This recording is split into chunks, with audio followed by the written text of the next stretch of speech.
ان اللہ وملائکتہ یصلون علی النبی یا ایہا الذین آمنوا صلوا علیہ وسلموا تسلیما اللہم صل علی سیدنا و مولانا محمد معدن الجود والکرم وعلی آلہ واصحابہ وبارک وسلم صلاۃ و سلاما علیک یا رسول اللہ صلی اللہ علیہ وآلہ وسلم۔ حمد و صلات کے بعد خالق کائنات کی عطا سے فقط اس کی دی ہوئی توفیق سے ہم ایک مرتبہ پھر محفل درس حدیث میں موجود ہیں۔ قبل اس کے کہ گفتگو کا آغاز کیا جائے، ایک مرتبہ اپنی آقا و مولا صلی اللہ علیہ وسلم کی بارگاہ میں بلند آواز سے محبت و خلوص کے ساتھ درود و سلام کے نذرانے پیش کیجیے۔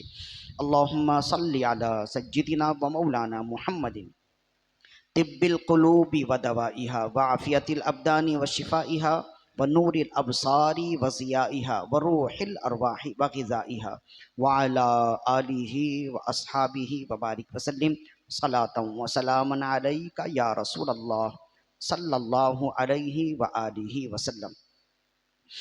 مسلسل کئی نشستوں سے ماہ محرم الحرام کے عاشورے کے بعد جو نشست ہوئی اس میں ہم نے امام حسین رضی اللہ عنہ کی مرویات کا ذکر کیا۔ دو چیزیں ہیں، ایک ہے ذکر حسین اور ایک ہے فکر حسین۔ تو ماہ محرم الحرام کے ابتدائی 10 دنوں میں ہم نے ذکر حسین کا تذکرہ کیا اور آپ احباب بھی محبتوں کے ساتھ حاضری دیتے رہے اور اپنا اپنا حصہ ہر ایک لیتا رہا۔ محرم الحرام کی 10 تاریخ کے بعد جو نشست ہوئی اس میں ہم نے مرویات امام حسین رضی اللہ عنہ کے حوالے سے کچھ ارشادات پیش کیے جس کا تعلق فکر حسین سے ہے۔ یعنی ذکر حسین تو حصول برکت کا ذریعہ ہے اور فکر حسین اصل میں نجات دوزخ کا ذریعہ ہے۔ کہ امام حسین رضی اللہ عنہ کی فکر کیا تھی، اس پر مزید اور بھی گفتگو ہو سکتی ہے۔ ابھی جو آج ہم گفتگو کریں گے وہ ہے مرویات امام حسین۔ اب یہ کیا چیز ہے؟ رسول اللہ صلی اللہ علیہ وسلم سے جو ارشادات، جو احادیث روایت کی جائیں انہیں کہتے ہیں مرویات۔ یعنی امام بخاری نے جو صحیح بخاری میں احادیث کو جمع کیا تو اسے کہتے ہیں مرویات امام بخاری۔ امام مسلم نے جس کو جمع کیا اسے کہتے ہیں مرویات امام مسلم۔ اسی طرح وہ احباب جنہوں نے خاص طور پر رسول اللہ صلی اللہ علیہ وسلم سے خود ہی ارشادات سنے، ان احباب کی جانب جب حدیث کی نسبت ہوتی ہے تو اسے کہتے ہیں مرویات فلاں۔ یعنی ظاہر ہے کہ امام حسین رضی اللہ عنہ نے ایک وقت گزارا رسول اللہ صلی اللہ علیہ وسلم کی صحبت میں، تو بہت کچھ دیکھا بھی ہے، بہت کچھ سنا بھی ہے۔ تو امام حسین رضی اللہ عنہ سے جو روایت نقل کریں، اب اس کا 2 ہی راستہ ہے۔ ایک تو امام حسین رضی اللہ عنہ براہ راست رسول اللہ سے نقل کریں، اس لیے کہ آپ نے رسول اللہ کا زمانہ پایا ہے، اگرچہ آپ چھوٹی عمر میں تھے لیکن عقل و شعور رکھنے والے تھے۔ براہ راست آپ رسول اللہ سے روایت کریں تو بھی ٹھیک ہے، اور دوسرا راستہ یہ ہے کہ آپ اپنے بھائیوں کے ذریعے سے، مولا علی کے ذریعے سے روایت کریں۔ مولا علی امام حسین نے مولا علی سے سنا اور مولا علی رضی اللہ عنہ نے رسول اللہ صلی اللہ علیہ وسلم سے سنا، یا امام حسین بیچ میں کسی اور کو بھی لا سکتے ہیں۔ تو بہرحال رسول اللہ صلی اللہ علیہ وسلم کی وہ روایات جو امام حسین رضی اللہ عنہ سے مروی ہیں ان روایات کو کہتے ہیں مرویات حسین، اور مرویات امام حسین اصل کے اعتبار سے فکر حسین ہے۔ اسی وجہ سے ہم نے اس کو بیان کیا۔ پچھلی نشست میں بھی 2 احادیث کا ذکر کیا گیا تھا، اس کو آپ ارشادات نبی بھی کہہ سکتے ہیں، ارشادات حسین بھی کہہ سکتے ہیں۔ اگر ارشادات نبی کہیں تو براہ راست رسول اللہ سے تعلق ہوگا، اور اگر ارشادات حسین کہیں تو مطلب یہ ہے کہ امام حسین کے ارشادات ہیں رسول اللہ صلی اللہ علیہ وسلم کے واسطے سے۔ تو انہی مرویات میں سے ایک حدیث ہے جسے امام طبرانی نے نقل کیا، جو میں نے پہلے بھی بیان کیا تھا کہ امام حسین رضی اللہ عنہ کی مرویات کو جمع کرنے میں محدثین نے بہت محنت کی ہے۔ ان میں سے امام طبرانی ہیں جنہوں نے معجم کبیر میں امام حسین رضی اللہ عنہ کی مرویات کو جمع کیا ہے۔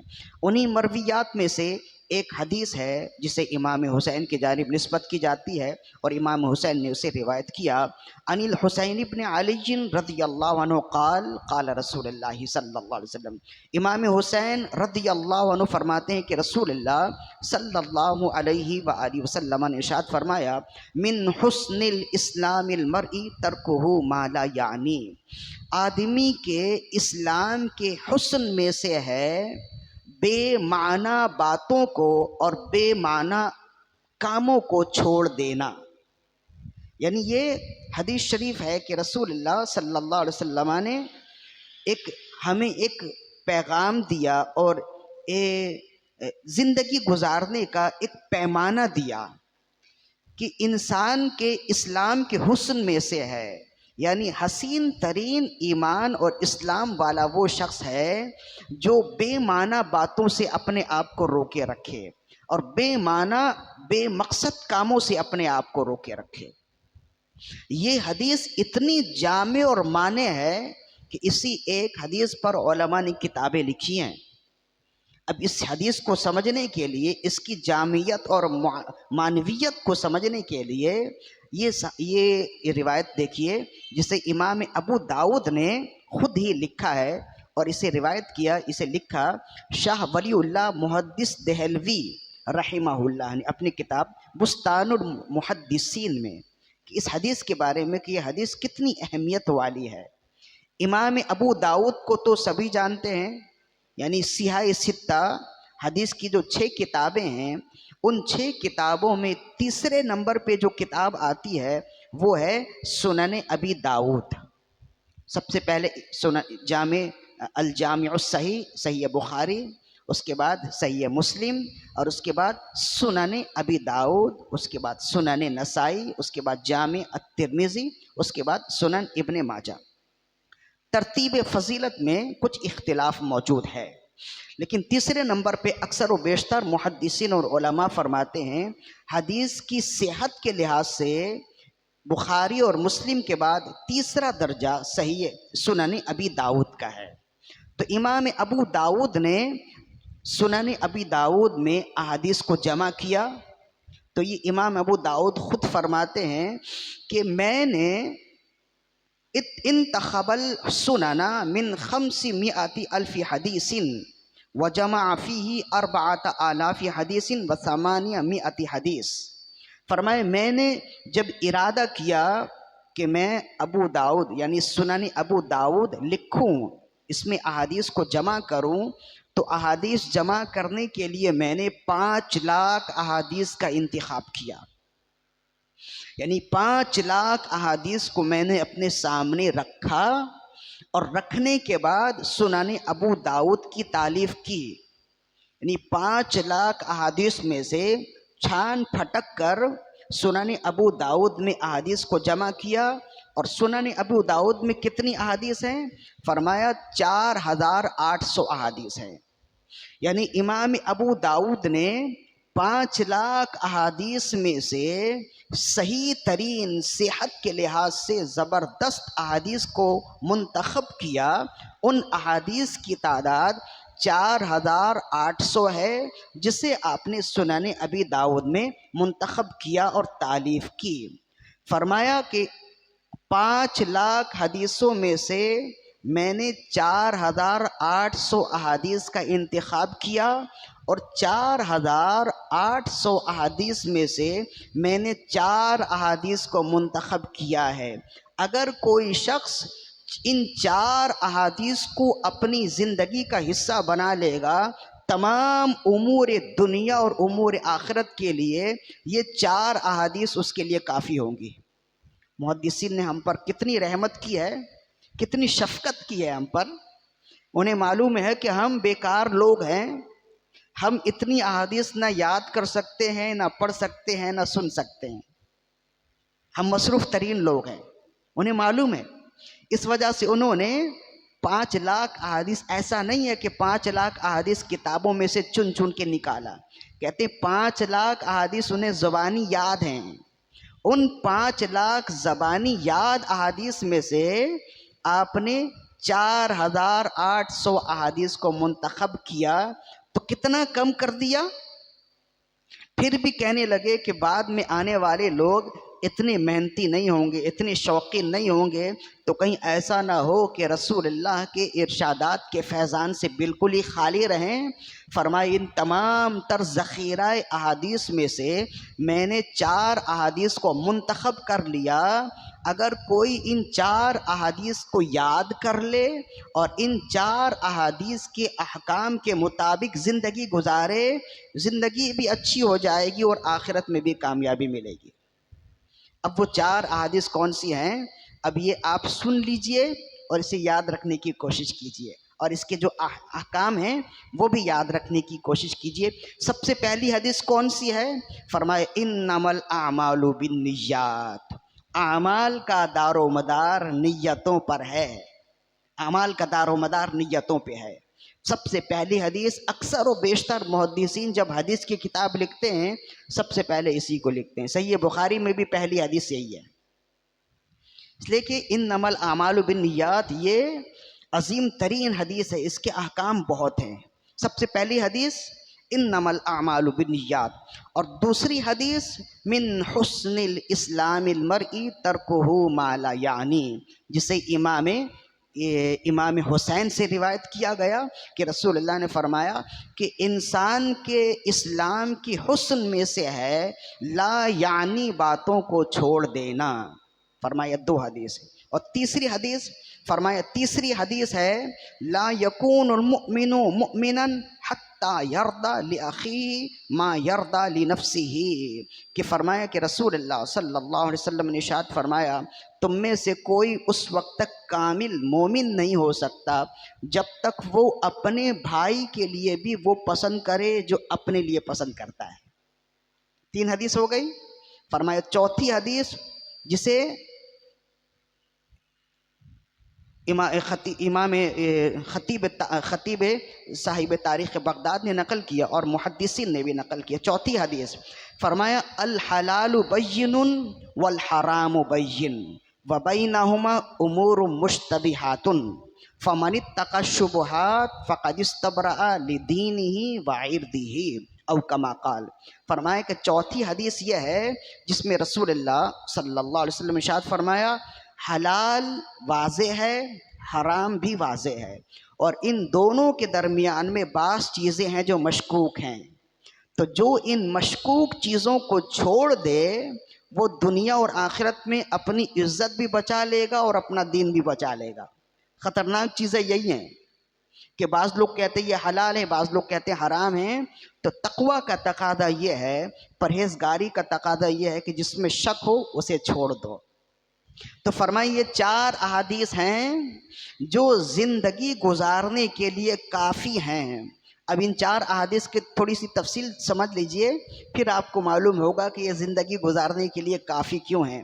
اسلام 2 چیزوں کا نام ہے، عقیدہ اور عمل. 2 ہی چیزیں ہیں نا، عقیدہ اور عمل. اور عمل بھی 2 قسمیں ہیں اس کی، ایک ہے حقوق اللہ، ایک ہے حقوق العباد. یعنی عمل یا تو آپ اللہ کے حقوق کو ادا کرنے کے لیے کریں گے یا بندوں کے حقوق ادا کرنے کے لیے کریں گے. ان 3 چیزوں کا نام اسلام ہے. عقیدہ، اللہ کے حقوق ادا کرنا اور بندوں کے حقوق ادا کرنا، اسی کا نام اسلام ہے. اور اگر آپ یہ 3 چیزیں یہ 4 احادیث دیکھیں تو ان 4 احادیث میں انہی 3 چیزوں کا بیان ہے. انما الاعمال بالنیات جب کہہ دیا تو فرما دیا کہ ہر عمل میں اپنا عقیدہ درست کر لو، اپنی نیت درست کر لو. قیامت کے دن نماز روزہ وغیرہ نہیں پوچھا جائے گا، پہلے عقیدہ پوچھا جائے گا کہ تمہارا عقیدہ کیا تھا. ظاہر ہے کہ اگر کوئی غیر مسلم ہو نمازیں پڑھے فائدہ مند ہے, روزے رکھے تو نہیں ہے نا. تو عقیدہ اصل ہے. تو عقیدے کی طرف اشارہ کرتے ہوئے فرمایا انما الاعمال بالنیات. اور پھر حقوق العباد کیسے پورے کرے؟ تو فرمایا حقوق العباد کو پورا کرنے کے لیے یہ ہے من حسن الاسلام المرء ترکہ ما لا یعنی. آدمی کے اسلام کے حسن میں سے ہے لا یعنی باتوں کو چھوڑ دینا. انسان جب ان چیزوں میں پڑ جاتا ہے نا, جب لا یعنی باتوں میں پڑ جاتا ہے تو وہ نہ صحیح طور پر حقوق اللہ ادا کر پاتا ہے اور نہ ہی حقوق العباد ادا کر پاتا ہے. یعنی جب اس حدیث پر عمل کریں گے تو حقوق اللہ بھی ادا کرنے میں کامیاب ہو جائیں گے, حقوق العباد بھی ادا کرنے میں کامیاب ہو جائیں گے. اور پھر فرمایا کہ لا یؤمن احدکم حتی یحب لاخیہ ما یحب لنفسہ, کہ تم اس وقت تک مسلمان نہیں ہو سکتے جب تک تم اپنے بھائی کے لیے بھی وہی پسند کرو جو تم اپنے لیے پسند کرتے ہو. یہ کہہ کے رسول اللہ صلی اللہ علیہ وسلم نے کل انسانیت کو حقوق العباد کا درس دیا. یعنی من حسن الاسلام المرء ترکہ ما لا یعنی, یہ کہہ کے اللہ تعالیٰ نے حقوق اللہ کی طرف انسان کی رغبت دلائی. اور لا یؤمن احدکم حتی یحب لاخیہ ما یحب لنفسہ, کہ تم اس وقت تک مومن نہیں ہو سکتے جب تک تم اپنے بھائی کے لیے بھی وہی پسند کرو جو اپنے لیے پسند کرتے ہو.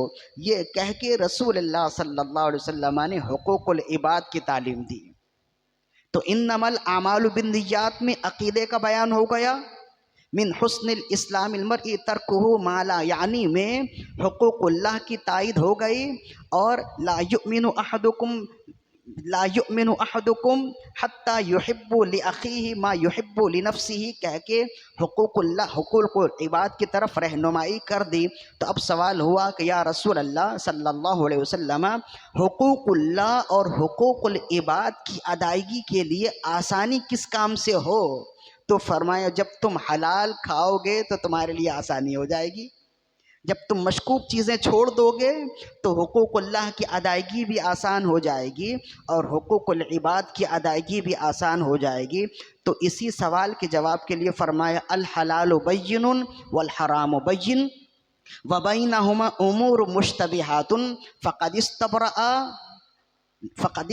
فمن اتقى الشبہات فقد استبرأ لدینہ وعرضہ.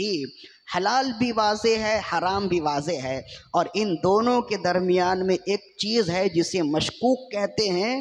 جو شخص ان مشکوک چیزوں کو چھوڑ دے وہ دنیا و آخرت میں اپنی عزت بھی بچا لے گا اور اپنا دین بھی بچا لے گا. تو اب دیکھیں کہ ان 4 احادیث میں پوری زندگی آ گئی نا. مسلمان کی زندگی کا کوئی گوشہ باقی رہا نہ, عقیدہ باقی رہا نہ عمل باقی رہا. جب یہ ان 4 احادیث میں تمام گوشوں کا بیان ہو گیا تو امام ابو داؤد نے فرمایا جو اپنی زندگی میں ان 4 احادیث کو یاد رکھے اور ان 4 احادیث میں جو احکام ہیں ان پر عمل کرتا رہے, دنیا میں بھی کامیابی مل جائے گی, آخرت میں بھی کامیابی مل جائے گی. کمال ہے شاہ ولی اللہ محدث دہلوی رحمہ اللہ کے, آپ نے ان 4 احادیث کو لکھا امام ابی داؤد کے حوالے سے اور فرمایا کہ یہ 4 احادیث ہر بندہ مومن کے لیے پیر و مرشد کی طرح ہیں. جیسے پیر و مرشد انسان کی دنیا و آخرت میں کامیابی کے لیے اسے اسباق دیتے ہیں نا, اور آخرت میں کامیابی کی ضمانت بھی انہی کے ذریعے سے ہوتی ہے. فرمائے یہ 4 احادیث ہر بندہ مومن کے لیے پیر و مرشد کی طرح ہیں. فرمایا کہ فَهَذِهِ الْأَحَادِيثُ الْأَرْبَعَةُ بِمَثَابَةِ الشَّيْخِ وَالْمُرْشِدِ لِلرَّجُلِ الْعَاقِلِ. ہر عقل مند بندے کے لیے یہ 4 احادیث پیر و مرشد کی طرح ہیں. تو جیسے پیر و مرشد کے دست اقدس کو چومتے ہیں نا, ان 4 احادیث کو بھی چومیے, اور جیسے پیر و مرشد کے احکام پر عمل کرتے ہیں ان سے بڑھ کر رسول اللہ صلی اللہ علیہ وسلم کے بالخصوص ان 4 احکام پر عمل کریں گے. دنیا بھی اچھی ہو جائے گی اور دین بھی اچھی ہو جائے گی۔ تو اب ان 4 احادیث میں دوسری حدیث کون سی ہے؟ وہی ہے جو امام حسین نے روایت کی، من حسن الاسلام المرء ترکہ ما لا یعنی، آدمی کے اسلام کے حسن میں سے ہے لا یعنی باتوں کو چھوڑ دینا۔ تو اصل میں دنیا اور آخرت کی تباہی کا باعث یہی چیز ہے۔ جب انسان فارغ ہوتا ہے نا تو خرافات ذہن میں آتے ہیں، تو پھر وہ لا یعنی باتوں کی طرف چلا جاتا ہے۔ جیسے ہمارے بڑے کہتے ہیں کہ خالی دماغ جو ہے نا وہ شیطان کا گھر ہوتا ہے۔ جب بندے کے دماغ میں کچھ نہ ہو تو شیطان اسے ادھر ادھر اکسا رہا ہوتا ہے۔ تو لا یعنی باتوں کی وجہ یہ ہے کہ بندہ اپنے آپ کو فارغ رکھے۔ اور مرد مومن ایسا ہوتا ہے، جو مومن ہوتا ہے اس کی زندگی کبھی خالی نہیں ہوتی ہے۔ جب اس کی زندگی خالی نہیں ہوتی تو وہ فضول گوئی سے بھی بچتا ہے، فضول اعمال سے بھی بچتا ہے۔ کمال ہے شیخ قاضی شریح رحمہ اللہ کو، بس یہ آخری جملے ہیں، کیسی خوبصورت بات کی ہے۔ ہمارے ہاں تو جب بندہ فارغ ہو تو نہ جانے ادھر ادھر بیکار کاموں میں ہی اپنا وقت گزار رہا ہوتا ہے نا۔ ہم بسا اوقات ایسا ہوتا ہے عصر میں آئے تو دیکھا چبوترے پر صاحب بیٹھے ہیں، اور جب عشاء میں جا رہے ہیں تو اسی جگہ بیٹھے ہیں، 4 دوستوں کو لیے بیٹھے ہیں۔ تو ایسے بھی بالکل فارغ لوگ بھی ہوتے ہیں۔ تو کیا یہ جو فارغ لوگ بیٹھے ہیں ان کے دماغ میں گناہوں کی باتیں نہیں چلتی؟ جو بندہ فارغ ہوگا شیطان اسے اکسائے گا، وہ ادھر ادھر تخریب کاری کرے گا، خرد برد کرے گا۔ ہر فارغ بندہ یہی کام کرتا ہے۔ اسی وجہ سے کہا گیا اپنے آپ کو فارغ نہ رکھیں، یہ اسلام کا حسن ہے اور یہ اسلام کا درس ہے۔ قاضی شریح رحمہ اللہ بہت بڑے قاضی ہیں، مولا علی رضی اللہ عنہ کے زمانے کے قاضی ہیں قاضی شریح۔ واقعہ کربلا میں بھی ان کا ذکر آتا ہے۔ امام مسلم کے 2 بچے جب امام مسلم شہید ہو گئے تھے نا، تو امام مسلم کے 2 بچوں کو قاضی شریح نے اپنے گھر میں ہی رکھا تھا۔ تو بہت بڑا مقام و مرتبہ ہے۔ حضرت عمر بن خطاب رضی اللہ عنہ نے اپنی دور خلافت میں مدینے کا انہیں چیف جسٹس بنایا تھا، اور جب حضرت عمر بن خطاب رضی اللہ عنہ کو وصال ہو گیا تو مولا علی کوفہ گئے تو کوفہ انہیں لے گئے۔ تو جتنے مقدمات ہوتے تھے نا سب کے فیصلے قاضی شریح کرتے تھے، بڑا مقام ہے۔ قاضی شریح رحمہ اللہ عید کی نماز پڑھ کر جب باہر نکلے تو دیکھا 2-3 نوجوان ہیں جو مختلف کھیلوں میں یوں ہی ادھر ادھر کی باتوں میں مصروف ہیں، مشغول ہیں، بیٹھے ہیں، ہنسی مذاق کر رہے ہیں۔ عید کی نماز پڑھ کے اپنے گھر گئے، ملے جلے، جب ظہر کی نماز پڑھنے کے لیے گئے دیکھا تب بھی بیٹھے۔ ظہر کی نماز پڑھ کر جب آپ آئے تو آپ نے ان نوجوانوں کو روکا۔ جب نوجوان دیکھے تو کھڑے ہو گئے، اتنی بڑی ہستی تھے، کھڑے ہو گئے۔ تو آپ نے فرمایا تم کیا کر رہے ہو؟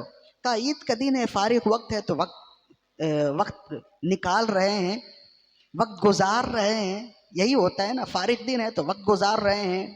کوئی کچھ کھیلنے میں لگا ہوا ہے، کوئی کیرم کھیلنے میں لگا ہوا ہے۔ کہا آج عید کا دن ہے، چھٹی کا دن ہے تو وقت گزار رہے ہیں، فارغ وقت کو گزارنے کی کوشش کر رہے ہیں۔ تو آپ نے فرمایا فارغ وقت کو گزارنے کا اسلام نے یہ ذہن تو نہیں دیا، اسلام نے تو یہ طریقہ نہیں بتایا کہ فارغ وقت تم کیسے گزارو۔ تو چونکے کہ اس کے حوالے سے بھی اسلام میں کوئی حکم موجود ہے؟ فرمائیں اسلام مکمل ضابطۂ حیات ہے۔ جب اسلام تمہاری مصروفیات کے اعمال بتاتا ہے تو فارغ وقت کیسے گزارنا ہے وہ بھی بتاتا ہے۔ تو کہا حضور ہم نے تو یا سیدی ہم نے تو کبھی سنا نہیں کہ فارغ وقت کیسے گزارے، اسلام کیا بتاتا ہے؟ آپ نے فرمایا کیا تم نے قرآن مجید کو نہیں پڑھا؟ قرآن کہتا ہے فَإِذَا فَرَغْتَ فَانْصَبْ وَإِلَىٰ رَبِّكَ فَارْغَب، جب تم فارغ ہو جاؤ تو رب کو راضی کرنے کے لیے خوب کوشش کرو۔ تو فرمایا فارغ وقت میں ادھر ادھر کام کرنے کے بجائے، اپنے وقت کو گزارنے کے بجائے اپنے رب کو راضی کرنے کی کوشش کرو۔ یہ قرآن مجید ہمیں درس دیتا ہے، یہ حدیث ہمیں درس دیتا ہے۔ لہذا اپنے وقت کو فارغ وقت کبھی بھی نہ سمجھو۔ جیسے ہی فراغت کے اوقات نظر آئیں کوئی دین کا کام کرنے لگو، کوئی تسبیح کرنے لگو، 2 رکعت نماز پڑھنے لگو، اپنے رب کو یاد کرنے لگو، ذکر و اذکار سے اپنے اذہان کو پاک کرو، اپنی زبان کو پاک کرو۔ فارغ وقت گزارنے کا اسلام نے یہی ذہن دیا ہے۔ تو اب بتائیں کہ اتنا بڑا ذہن اور اتنا وسیع ذہن دے دیا کہ اب اس کے علاوہ بندہ کبھی فارغ ہو ہی نہیں سکتا. تو جب وہ فارغ نہیں ہوگا تو پھر فالتو گیری بھی نہیں کرے گا. ہمارے یہاں جو فالتو گیری ہے نا وہ اسی وجہ سے ہوتی ہے کہ ہر بندہ اپنے آپ کو فارغ سمجھتا ہے، اور جب فارغ سمجھتا ہے تو پھر ادھر ادھر کی باتیں ہوتی ہیں، ہیرا پھیری ہوتی ہیں. تو خوبصورت اسلام والا وہ ہے جو لا یعنی باتوں کو چھوڑ دے، یعنی لا یعنی کام بھی نہ کرے اور لا یعنی عمل بھی نہ کرے. لا یعنی کام یا عمل وہ ہے، کام یا بات وہ ہے جس میں نہ دنیا کا فائدہ ہے نہ آخرت کا فائدہ ہے. بس یوں ہی بیٹھ گئے ادھر ادھر کی ہانک رہے ہیں، تو اس سے آپ کی دنیا بھی ضائع ہو رہی ہے، آخرت بھی ضائع ہو رہی ہے. یوں ہی ادھر ادھر بعض ایسے بھی لوگ ہوتے ہیں کہ کوئی کام نہیں ہے تو دوست کو پیچھے بیٹھا لیا بائک پر اور چکر لگا رہے ہیں. کیا ہے جو بس وقت گزار رہے ہیں، کبھی ادھر رک گئے، کبھی ادھر رک گئے، کبھی اس سے مل لیا، کبھی اس سے مل لیا، کبھی اس ہوٹل پر جا کر چائے پینے بیٹھ گئے. تو خوبصورت اسلام والا وہ ہے جو لا یعنی بے مقصد عمل کو بھی چھوڑ دے، بے مقصد کاموں کو بھی چھوڑ دے. یہ جامع الاحادیث میں سے ہیں، اس پر عمل کریں گے دنیا بھی اچھی ہو جائے گی، آخرت بھی اچھی ہو جائے گی. میرا تو ارادہ تھا کہ مزید 2-3 احادیث اور بھی ہیں جو امام حسین کی مرویات میں سے ہیں، وہ ہم انشاءاللہ بیان کریں، لیکن اب تو وقت ختم ہو گیا. انشاءاللہ اگلی نشست میں اگر موضوع بنا تو مزید اور امام حسین رضی اللہ عنہ کی مرویات میں سے ذکر کی جائیں گے. اللہ تعالیٰ سے دعا ہے کہ ہماری آج کی حاضری اپنی بارگاہ میں قبول و مقبول فرمائے. وما علینا الا البلاغ المبین.